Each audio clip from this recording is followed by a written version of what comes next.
test dans Carla, partie 2. C'est surtout une démonstration pour se rendre compte qu'on peut vraiment charger une série de synthés ou de players de sound font ou d'effets dans Carla, de leur assigner un canal MIDI différent et de pouvoir conserver des paramétrages dans une certaine mesure, mais quand même dans une mesure plutôt intéressante, ce qui permet de ne pas avoir à repluguer sans arrêt des sons, enfin des synthés en permanence. Voilà. Donc, à part celui-là qui ne conserve pas le son, j'ai chargé dans ce set 3 synthés.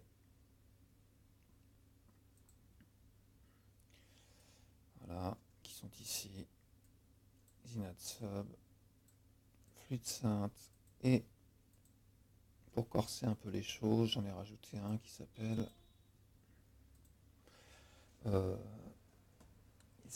General MIDI Synth, qui est un synth TGM tout basique, qui est une banque de sons, j'ai l'impression, et ça s'arrête là.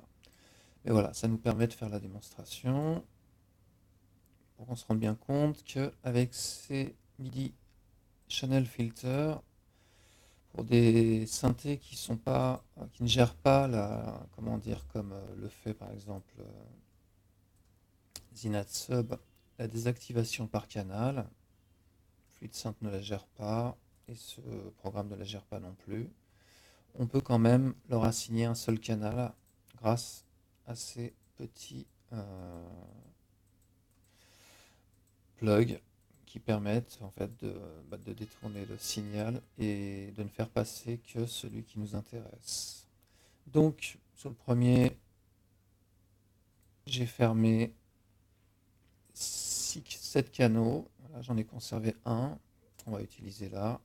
Sur le deuxième, j'en ai fermé aussi 7, mais j'ai conservé un autre canal, c'est celui-là le deuxième je crois, ouais, c'est ça, le 3, voilà. Donc, et je les ai connectés à mon clavier. Mon clavier est connecté à Zinatsub MIDI Channel Filter 1, MIDI Channel Filter 2.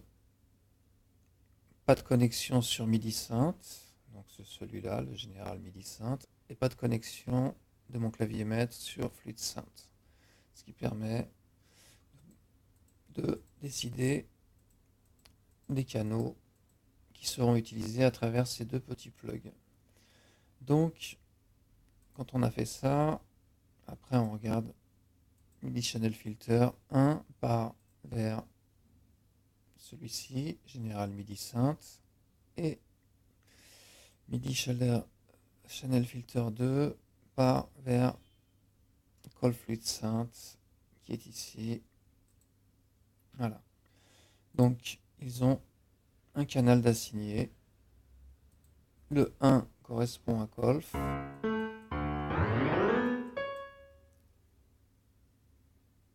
Alors je vais mettre une seconde, j'ai une petite chose à faire avant toute chose pour que ça fonctionne, sinon ça ne marchera pas, vous n'entendrez pas le son. Il faut que je connecte à la capture vidéo.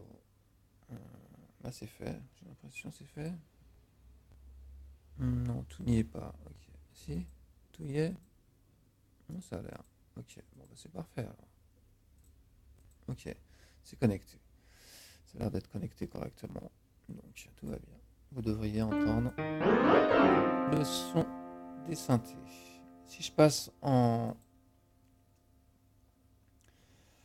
canal 2, qui correspondra à celui-là ou à celui-là, voilà, j'ai mis Zinatsub. Donc on va voir que c'est Zinatsub qui réagit au canal 2. Si je change de son, il réagit aussi. Voilà. Et si je passe en canal 3, je me retrouve sur celui-là. Voilà. Et si je change de son, il prend aussi. Voilà. J'aurais pu faire la même chose pour le canal 4, choisir que ce soit Synad Sub, Calls Fluid Synth, ou ajouter encore un plug MIDI Channel Filter et un autre synthé pour pouvoir lui assigner un son unique, enfin un canal unique plutôt.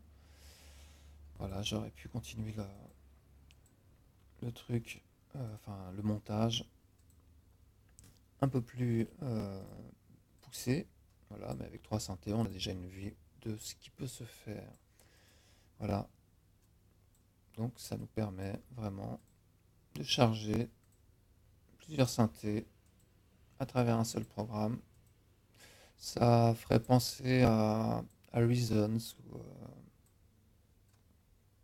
sous Windows, mais en plus libre en fait, parce qu'il gère des LV2 qui sont des plugs divers faits par divers concepteurs, enfin programmeurs. Donc voilà, on se retrouve avec une variété d'instruments différents euh, qu'on peut coller et une variété d'effets aussi différents qu'on peut coller à euh, ce programme qui s'appelle, pour ceux qui ne connaissent pas, Carla Plugin Host.